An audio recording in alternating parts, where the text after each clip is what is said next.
Passo agora, senhores, para o sexto ponto, que é da prisão definitiva e da execução penal, porque foi uma temática que também deixaram para mim quando fizeram a divisão, e eu queria passar uma visão para vocês de como tudo isso funciona. Quando a prisão passa a ser definitiva, senhores, ela passa a ser definitiva quando ela transita em julgado, para a acusação, para a defesa, transitou em julgado. Ela transitou em julgado, essa prisão passa a ser definitiva, né? Como é que isso normalmente funciona? E a gente vai tratar isso mais na frente. Se o réu já está preso preventivamente, ao transitar em julgado, se expede uma guia de execução definitiva, se encaminha para o juízo de execução, onde ele vai cumprir a pena, e lá, né, se já existe, no caso, já deveria existir, ou já existe, um processo de execução penal com a guia provisória dele, e, a partir do momento da guia definitiva, vai só reanalisar se houve alguma modificação por parte do tribunal, do quanto da pena aplicada, ou se remanescem as condições da guia provisória, certo? Mas essa prisão passa a ser definitiva com o trânsito em julgado, certo? E é isso que até hoje define. Até, vamos ver se o STF mantém isso aí, né? Porque em algum momento já se existem exceções que eu vou tratar com os senhores aqui, que não chega a ser prisão definitiva, mas que permite o cumprimento antecipado da pena, o que parece totalmente desarrazoado, né? Por isso que eu fiz esse questionamento aqui. Após a sentença, pode ser preso? Senhores, sim, principalmente quando a gente analisa esse tema 1068 aqui do STF, que diz que reconheceu que no júri preponderando a soberania dos veredictos, que qualquer condenação que exista no júri, o réu, mesmo que possível de recurso, ele pode ser preso imediatamente. Eu quero que deixar claro com o senhor o seguinte: isso é uma prisão definitiva? Não. Continua sendo uma prisão provisória. Por quê? Porque existem recursos, essa decisão pode ser revista. Mas, por decisão jurisprudencial pacífica, hoje a gente passa por esse problema de, no tribunal do júri, após a condenação, o réu muitas vezes vai sair de lá preso, independente da pena que seja imputada a ele, certo? É claro que se a pena for em regime semiaberto ou aberto, a gente vai trabalhar mais à frente o que é que pode vir a ocorrer. E após a sentença, o réu pode permanecer preso? Sim, agora é necessário que o juiz, ao proferir a sentença, o réu vinha preso preventivamente. Na sentença, o juiz deve fundamentar novamente se vai mantê-lo preso ou não. Então, na própria sentença, ele traz novos fundamentos para a manutenção dessa prisão. Se ele vai responder em liberdade, se ele vai responder preso, e se responder preso, quais são esses fundamentos. Então, é possível, né, que o réu continue preso preventivamente após a sentença. Qual o procedimento após o trânsito em julgado? Isso aqui é importante, senhores. Após o trânsito em julgado, nós temos essa resolução 113 do CNJ, que traz uma situação muito importante. Após o trânsito em julgado, deve ser expedido, né, o mandado de prisão do réu, isso quando é regime fechado, e depois dessa expedição desse mandado de prisão, após seu cumprimento, expede-se guia definitiva de execução e encaminha essa guia para o juízo de execução, onde tramita o processo, e esse juiz de execução vai dar início ao processo de execução propriamente dito, certo? Mas eu queria trazer para os senhores o seguinte aqui, que é muito importante, que é relacionado a essa resolução 113 de 2010. É a expedição de guia provisória. Senhores, quando eu estou respondendo o processo preso e na sentença o juiz mantém a minha prisão e eu acabo recorrendo, interpondo ali um recurso de apelação ou qualquer um recurso de distrito, a depender do procedimento, mas não seria o caso do recurso de distrito, mas um recurso de apelação mesmo, né, do processo ordinário. O juiz mantém minha prisão, mas, por determinação da resolução 113, necessariamente é expedida uma guia provisória, e essa guia provisória é mandada para o juízo competente, que é o juiz onde eu cumpro pena, para que eu inicie a minha execução penal. A não expedição, senhores, dessa guia provisória, quando eu estou preso preventivamente, após a sentença, e ainda está em grau de recurso o processo, causa sérios danos ao nosso assistido. E a gente tem que fiscalizar muito a expedição dessas guias provisórias. Elas são essenciais. Porque, a partir do momento que eu expeço a guia provisória após a sentença, mesmo que ainda caiba recurso, para o preso, para o apenado, sérias vantagens existem daí. Eu começo a ter direito a benefícios de saída temporária, eu começo a poder trabalhar na unidade muitas vezes e ter remissão de pena, eu consigo estudar na unidade e ter remissão de pena, eu consigo ter ciência das minhas progressões de regime, quais serão minhas progressões, por quê? Porque ali já eu posso até ter uma pena melhor do que aquela, ou pior, mas veja, enquanto não for julgado, aquilo ali vai balizar a minha execução penal. Se essa guia provisória não é expedida para o juízo competente de execução e essa execução não se inicia, nós temos aqui um limbo, senhores, um limbo. A pessoa vai ficar presa sem ter direito a nada, como se provisório fosse, por anos às vezes. Então, uma estratégia boa que pode ser utilizada aqui é quando eu vou interpor o recurso de apelação e eu sei que o réu necessariamente está preso, porque a sentença manteve a prisão dele, eu interponho, faço a petição de interposição do recurso e peço que os autos só sejam encaminhados à defensoria, por exemplo, depois que a via provisória foi expedida. Ou seja, eu digo, eu só vou apresentar as razões do recurso depois que vocês cumprirem a resolução 113 do CNJ. Certo? Isso traz uma segurança para a gente que foi expedido guia provisória e que aquele cara já está sendo controlado pelo juiz de execução penal. Ele já mudou de patamar. Porque o preso provisório não tem direito a nada, senhores, em relação a benefícios. O cara, às vezes, não trabalha na unidade porque é preso provisório, não estuda porque é preso provisório, não tem direito a nenhum tipo de benefício porque é preso provisório. Às vezes, ele nem... Até a unidade que ele cumpre a pena é distinta, ele vai ser transferido para uma outra unidade, porque ele é preso já com guia expedido e com processo de execução e julgamento, certo? Então, colaborem com a gente nesse sentido da necessária expedição dessas guias provisórias. E tem, senhores, outra resolução muito importante, que é essa 474 do CNJ, que diz o seguinte: eu não posso expedir mandado de prisão de imediato, contra pessoas, contra réus que foram condenados em regime semiaberto ou aberto. Eu necessariamente, o juízo precisa intimar a parte para dar cumprimento, para iniciar a sua execução penal.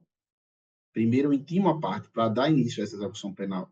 E só depois de a parte não comparecer de forma voluntária, dar início a esse cumprimento, é que eu posso expedir o mandado de prisão.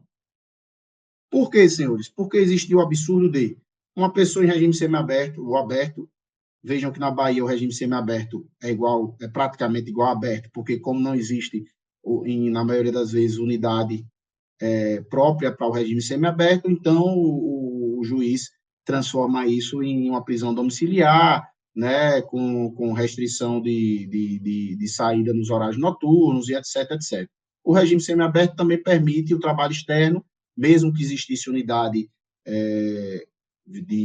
unidade própria para o regime semiaberto, mas a pessoa já poderia juntar nos autos da execução que tem trabalho regular e pedir para que ele fosse beneficiado com a possibilidade do trabalho externo, e aí durante o dia ele trabalharia, durante a noite ele se recolheria ou em casa ou na unidade onde do regime de cumprimento do regime semiaberto. O regime aberto, da mesma forma, todo mundo sabe que o regime aberto traz algumas restrições, mas não levaria a pessoa ao cárcere. Antes dessa resolução do CNJ, nós tínhamos o absurdo de a pessoa ser presa primeiro, ficar meses, anos presa, para poder, a partir daí, começar a ter os benefícios do regime que ela foi condenada a semiaberto ou aberto. Então, o cumprimento dessa resolução 4747-J é imprescindível. E o descumprimento dele, aí cabe uma ilegalidade, né, patente, e aí cabe o pedido, cabe um HC, né, cabe essas informações serem levadas ao próprio, às vezes um pedido, uma manifestação intermediária no próprio processo de conhecimento, senhores, resolve, eu dou, pelo amor de Deus, o senhor decretou a prisão aqui, mas o regime é semiaberto, ou reconhece o erro de ofício ou não, e retira, né, aquele mandado de prisão, certo? Isso aí é importante, por isso que eu trouxe isso aí para os senhores. Prescrição da pretensão executória. Senhores, eu não vou, eu vou passar pela essa prescrição da pretensão executória porque a gente não teria tempo de tratar ela da forma detida. Mas eu quero que os senhores entendam aqui, principalmente, é o seguinte: hoje, o entendimento, né, após esse tema 788 do STF, o entendimento hoje é que a prescrição da petição executória ela se inicia após o trânsito em julgado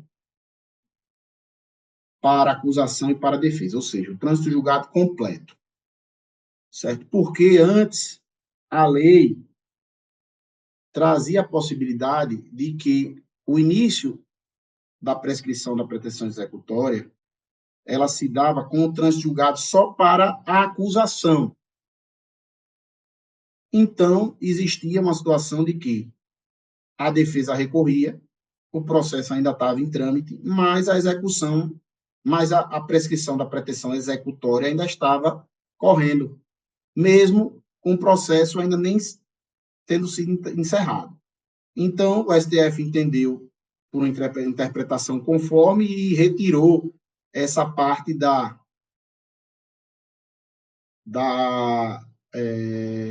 do trânsito julgado para acusação. Ele retirou esse termo, para acusação. Então, o trânsito julgado agora tem que ser completo. Havendo trânsito julgado em diante, se aplica ali uma prescrição da pretensão executória. Doutor Nicori, de forma brilhante, fez um trabalho em todo o estado da Bahia, alegando diversas prescrições da pretensão executória, até porque esse tema 788, se vocês analisarem, ele fez uma modulação dos efeitos e antes de 2020, né, as sentenças que transitarem julgado antes de 2020, elas ainda são válidas o início da baliza prescricional da pretensão executória, ainda é válido a questão de que era o transjulgado para a acusação. Então, ele fez um trabalho brilhante em relação a isso, e a gente conseguiu uma série de declarações de prescrição da pretensão executória. Então, é importante, os senhores, que, se algum assistido procurar os senhores e os senhores observarem que há uma condenação com o trânsito de julgado, que já há muito tempo não foi cumprido, que vocês observem se realmente existe essa prescrição da pretensão executória a ser alegada.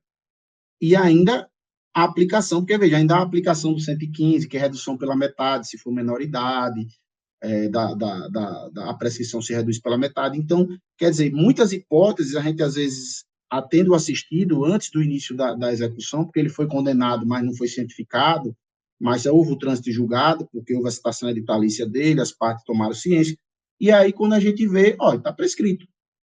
Aí a pessoa tem uma condenação e você consegue acabar, né, com a pretensão do Estado para que ele cumpra a pena.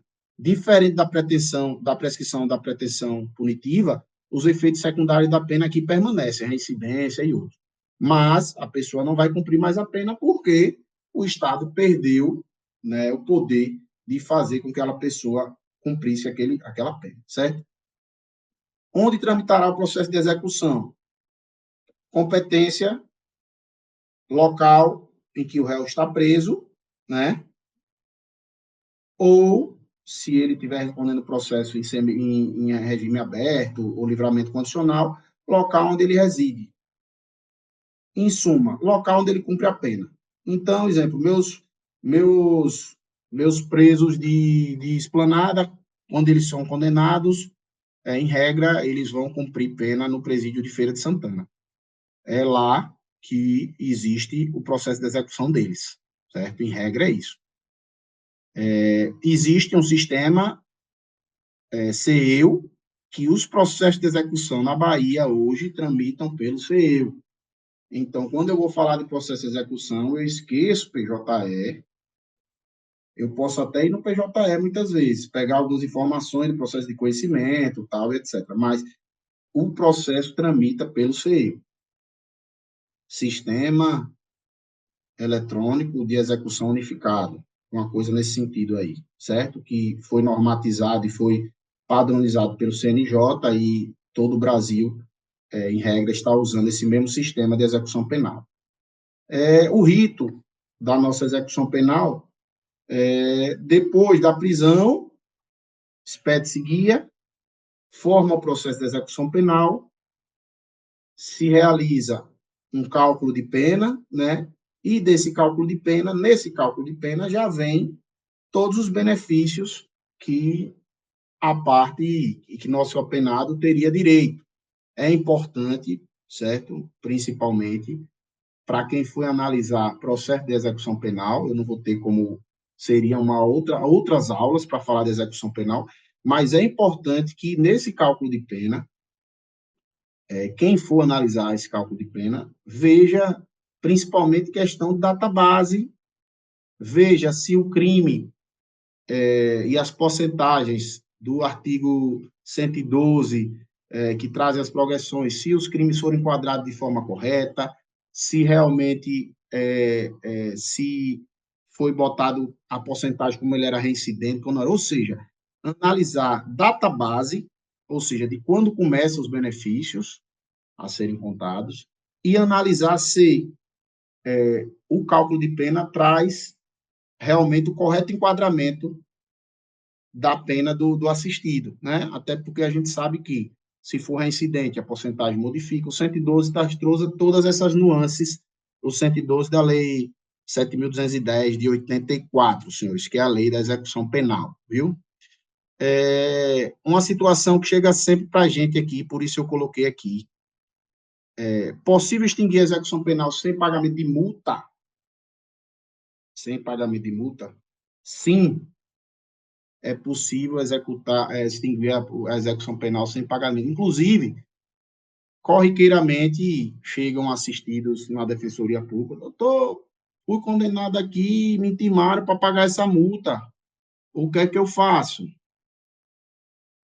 Foi substituída aqui multa e prestação de serviço à comunidade, né, uma restritiva de direito. O que é que eu faço? Tem dinheiro para pagar, meu filho? Não, não tenho. Certo, você não tem dinheiro para pagar. Tem algum bem no seu nome? Não, não tenho. Certo. Então, o senhor só vai não pagar. Cumpra a outra parte da pena, certo? Cumpra a outra parte da pena. Se é uma prestação de serviço à comunidade, se é qualquer coisa, cumpra o resto da pena. Quando o senhor cumprir, vem aqui que eu peço a extinção, certo? Porque o que vai acontecer é o seguinte: essa dívida é considerada uma dívida de valor, segue o rito da execução fiscal, ou seja, a pessoa não pode ser presa por necessariamente não ter pagado essa pena de multa. A gente, sabendo disso, orienta o seguinte: cumpriu a pena toda? Cumpri. Agora eu vou pedir a extinção. Está aqui o tema repetido. O inadimplemento da pena de multa após cumprida a pena privativa de liberdade e o resto do direito não obsta a extinção da punibilidade ante a alegada inconsciência do condenado, salvo se diversamente. Vocês vejam que a interpretação aqui é em favor do nosso assistido. A presunção é de hipossuficiência. Se o juiz não quiser extinguir, ele vai ter que fundamentar, baseado em elementos concretos, porque aquele apenado teria condições de pagar, o que é muito difícil, necessitaria de uma pesquisa ou alguém que seja sabida a condição vultuosa financeira da pessoa. Mas Em regra, o que o repetitivo decidiu é que se presume a hipossuficiência e é possível a extinção da punibilidade, mesmo sem o pagamento da multa, né? Assunto importante também, por isso coloquei aqui e deixei claro. E vamos para o finalmente, prometo que estou acabando, mais 5 minutos eu termino, certo, SDEP? Mas vamos lá. Deixaram para mim também como pesquisar a situação prisional do assistido. A maioria dos senhores já sabem, veja, senhores, às vezes no PJE, eu vou lá em pesquisar processos, boto o nome da parte, boto CPF, eu às vezes já consigo localizar vários processos que o assistido tem, e dali, às vezes, eu consigo observar qual processo que tem prisão dele decretada, qual não tem, em fase está aquele processo. Então, isso seria uma forma muito boa, inicial, de você pesquisar no próprio PJE Bahia. É importante também, quando qualquer assistido nos procura ou familiar, a gente ir lá no Banco Nacional de Medidas Penais e Prisões, no BNMP 3.0, é só botar lá no Google, dar um Google, BNMP 3.0, pesquisar mandados, vai ter uma aba lá, você bota o nome da parte, especifica, e vê, porque todos os mandados de prisão atuais, obrigatoriamente o CNJ exige que estejam lá, constando lá, aqueles que não foram cumpridos. Então, é um local importante até para cá. Doutor, tem uma prisão espírita, gera aí, deixa eu olhar aqui se tem mesmo, tal. Importante, um banco nacional, é uma pesquisa simples, não precisa de qualquer senha específica, de qualquer acesso específico, qualquer um do povo pode fazer esse acesso. E tem o CIAPEM Bahia, que é do Sistema Prisional da Bahia, em que aí você vai ter que ter um acesso privilegiado, o defensor público tem acesso, alguns servidores têm acesso ao CIAPEM, e quando você vai lá em internos buscar, você consegue os dados, né, do assistido e saber porque ele está preso, saber o quanto ele está preso, em qual local ele está preso. Então, essas três fontes aí seriam fontes importantes, certo, de pesquisa. E para finalizar, é esse ponto que eu trago, né, vou para as conclusões e a gente vai encerrando aqui o nosso terceiro módulo, cumprindo aí com nossa carga horária das 3 horas, né. Espero ter ajudado os senhores nesse caminhar, né, na atuação de vocês. Eu sei que para alguns que estão chegando agora, talvez tenha ficado complexo demais. Sei que para outros que já estão em atuação, talvez tenha ficado básico demais, mas aí eu tentei ao máximo dar uma visão prática de atuação, tentando que vocês entendam o todo, né, como funciona e como vocês devem atuar, o que vocês devem buscar dentro do processo. Essa é a nossa ideia, certo? Espero que eu tenha ajudado a todos os senhores. Eu estou à disposição também, né, para questionamentos. Vou até responder aqui já algumas coisas que eu vi no chat aqui. Deixa eu ver aqui. O artigo 325 que perguntaram é do CPP mesmo, certo? Que fala sobre dispensa de fiança e etc.